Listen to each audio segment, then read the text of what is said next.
Welcome back to The Breakdown with me, NLW. It's a daily podcast on macro, Bitcoin, and the big picture power shifts remaking our world.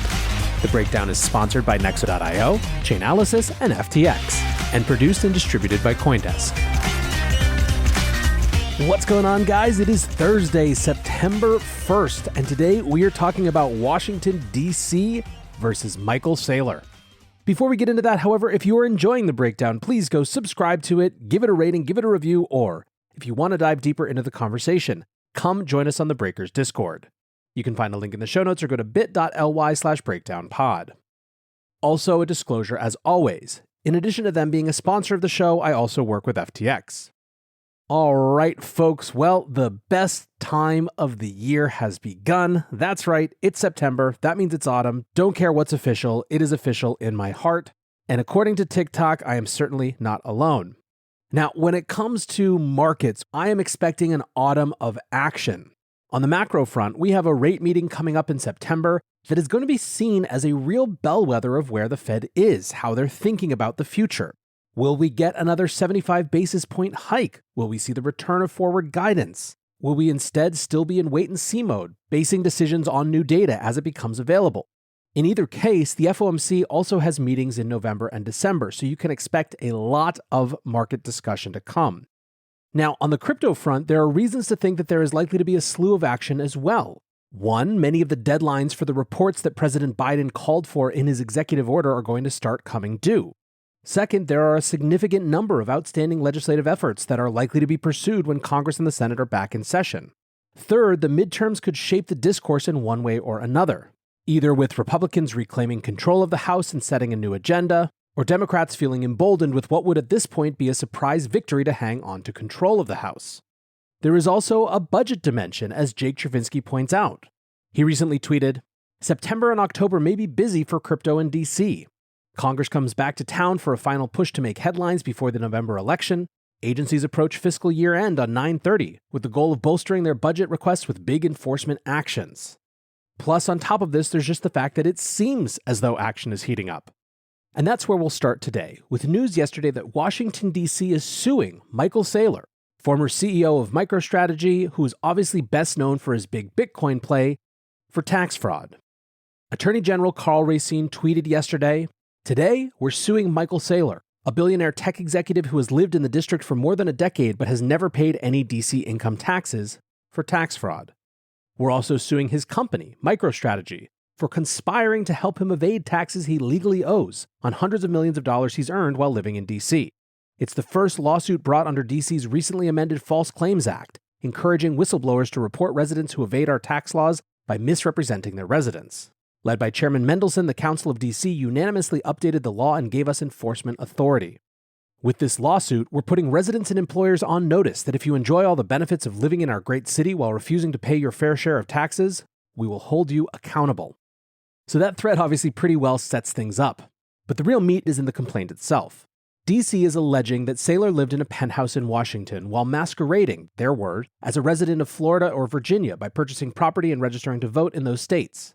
Their claim is that Saylor lived in Washington, D.C. for a minimum of 183 days per year, which is what's required to be considered a, quote, statutory resident. MicroStrategy's involvement in the lawsuit as a second defendant stems from the claims that the company was aware that Saylor lived in Washington for more than half the year, but still listed him as a Florida resident in forms submitted to the IRS.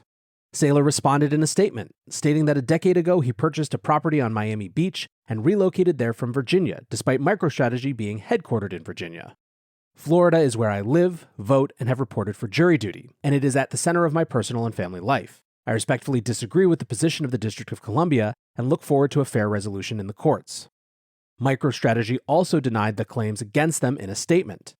"The District of Columbia's claims against the company are false, and we will defend aggressively against this overreach." MicroStrategy claims that this is a, quote, personal tax matter involving Mr. Saylor, and that, quote, the company was not responsible for his day-to-day affairs and did not oversee his individual tax responsibilities, nor did the company conspire with Mr. Saylor in the discharge of his personal tax responsibilities. The District of Columbia's claims against the company are false. Now, the allegations against MicroStrategy are based on the accusation that the company investigated Saylor's residence in 2014.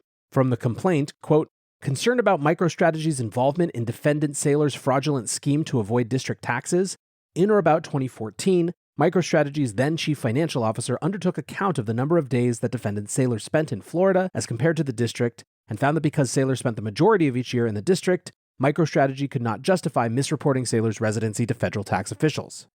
As well as having detailed information about his personal location through travel and expense accounting, the lawsuit alleges that soon after this internal investigation, MicroStrategy reduced Saylor's salary to a nominal $1 to reduce the company's exposure if Saylor were to be sued for tax evasion. Saylor's compensation instead was paid in fringe benefits and stock options. The lawsuit originated from a whistleblower report made in April 2021, which said, demonstrating his disdain for the rules that everyone else has to live by, Saylor publicly flaunted his billionaire lifestyle while bragging to his friends and associates about how he was evading district taxes. So, a few things here to break down. First, we have a whistleblower, which has kicked up some speculation that there might be ulterior motives. Second, many have pointed out that while the complaint is thick on allegations, it's fairly brief on evidence that he resided in DC for more than the 183 days required. Third, it's clear from the suit that they have been watching Saylor's content, and that brings up a discussion about his role in the role of any self-appointed spokesperson when it comes to Bitcoin. And fourth, just to clear things up, this is a civil suit, not a Saylor going to jail thing, and its accusations are that he owes something along the lines of $25 million, not a Saylor has to sell all his Bitcoin to survive sort of thing. As soon as the news broke, the internet was split effectively into two groups. There were those who basically said, yeah, this seems like normal rich person tax stuff, effectively arguing that whether Saylor was guilty or not, this was just the normal sort of toying the residency line that many people do, and that it wasn't some anti-Bitcoin thing. On the other hand were those who immediately felt this was suspicious, particularly because it was a whistleblower-driven complaint. Neil Jacobs summed up this view when he said, I'm pretty confident Michael Saylor meticulously keeps a day count of when he is in Florida. This isn't about taxes, they're coming for Bitcoiners. Nico, the host at Simply Bitcoin TV, writes, US government sanctioning open source software, US government suing Michael Saylor, all in the last month. This is the separation of money and state, Anon. Wake up.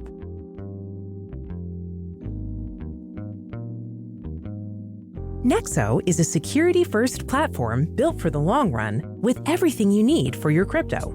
5 key fundamentals, including real-time auditing and insurance on custodial assets, safeguard your funds, making Nexo the right place for you to buy, exchange, and borrow against your assets safely. Learn more about Nexo's reliable business model and start your crypto journey at nexo.io. That's nexo.io. Eager to make more informed decisions around crypto? Chainalysis is here to help. Chainalysis demystifies cryptocurrency by providing industry-leading compliance, market intelligence, and investigations support for all crypto assets. For organizations like Gemini, Crypto.com, and BlockFi. Gain unparalleled visibility and maximize your potential with the leading blockchain data platform by visiting us now at chainalysis.com/Coindesk. The breakdown is sponsored by FTX US. FTX US is the safe, regulated way to buy and sell Bitcoin and other digital assets, with up to 85% lower fees than competitors. There are no fixed minimum fees, no ACH transaction fees, and no withdrawal fees. One of the largest exchanges in the US, FTX US is also the only leading exchange that supports both Ethereum and Solana NFTs. When you trade NFTs on FTX, you pay no gas fees. Download the FTX app today and use referral code BREAKDOWN to support the show.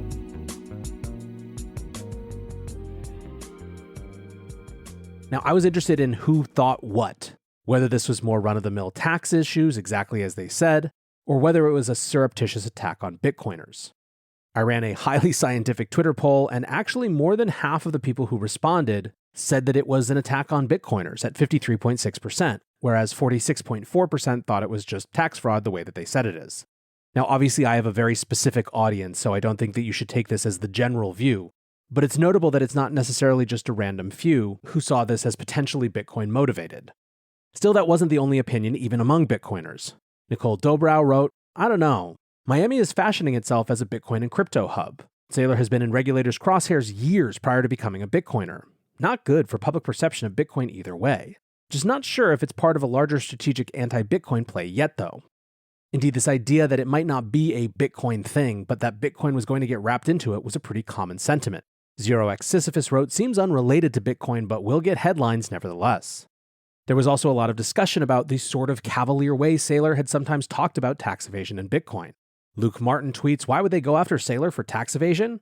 Quote from Saylor, if you push me too far, I lost it, it's gone, sorry, tax that. Attorney General says, say no more, fam. It is notable that that interview came up explicitly in the complaint. Quote, Saylor bragged in a January 24, 2021 interview that Bitcoin is an ideal tool for evading taxes, suggesting that owners of Bitcoin could tell the government to go f*** yourself and claim to have lost their Bitcoin access key, daring the government to tax that. Now, when it comes to tax professionals' takes, it's sort of mixed. James Yoakum writes, the legal complaint filed by Washington, D.C. against Michael Saylor includes numerous social media posts. He's going to have an uphill battle when they've outlined in the legal complaint dated social media posts of him commenting on his Washington, D.C. condo as home. You'd have to be a fool to brag to others about evading taxes, let alone avoiding taxes in our nation's capital, while having a multi-million-dollar residence there, and being the CEO of a business that is 30 minutes away from D.C. However, Nathan Peary, a tax attorney, said, I will say I doubt DC cares about the fact he's a Bitcoiner, except maybe for the publicity factor. It's worth noting how odd this would be when he has a huge place in McLean, Virginia, just outside of DC. My point is that they are saying for 183 days he couldn't be bothered to go 20 to 40 minutes home to his giant McLean mansion to sleep? It's insane. Another dimension of this was the sort of brazenness of the way the AG put Saylor publicly on blast. Anna Atlas BTC responded saying, I'm disappointed that you're bragging about this to your social media audience. Every citizen is innocent until proven guilty, and Saylor deserves the same treatment. Shame on you. Brian21896 says, I don't want to live in a country where a government bureaucrat uses Twitter to boast about suing private US citizens. Now, as for me, I have no idea. Obviously, I don't have the facts of the case. However, I resonate with 1, the position that would be very shocked if Michael Saylor hadn't completely covered his ass on this stuff.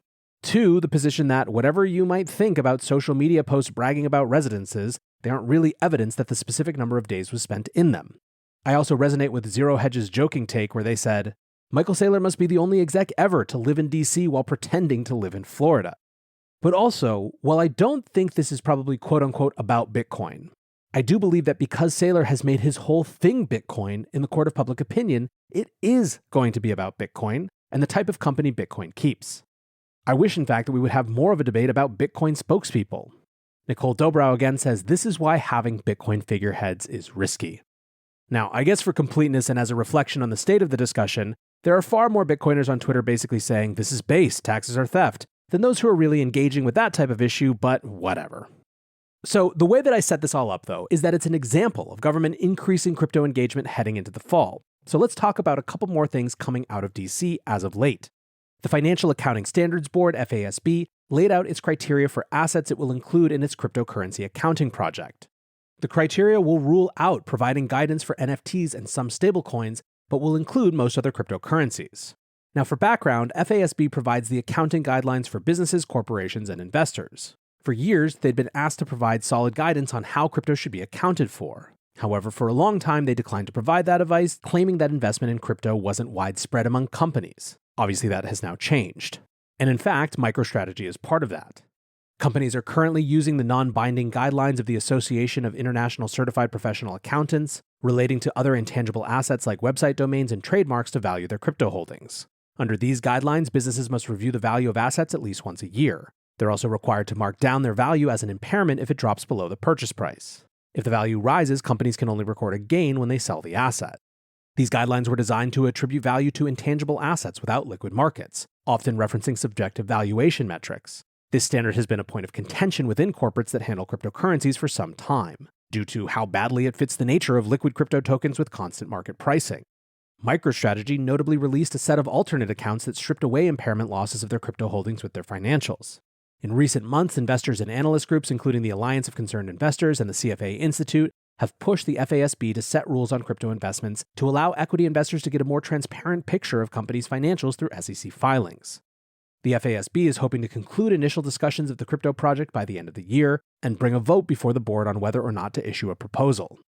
Over on the law enforcement side, the FBI has issued new recommendations for DeFi investors following a year of brutal smart contract exploits and hacks. In a public service announcement published on Monday, the FBI said, quote, Cybercriminals are increasingly exploiting vulnerabilities in the smart contracts governing DeFi platforms to steal cryptocurrency, causing investors to lose money. They highlight the main exploits that have been performed, including flash loan-based exploits, signature verification phishing and spoofing, and manipulation of price oracles.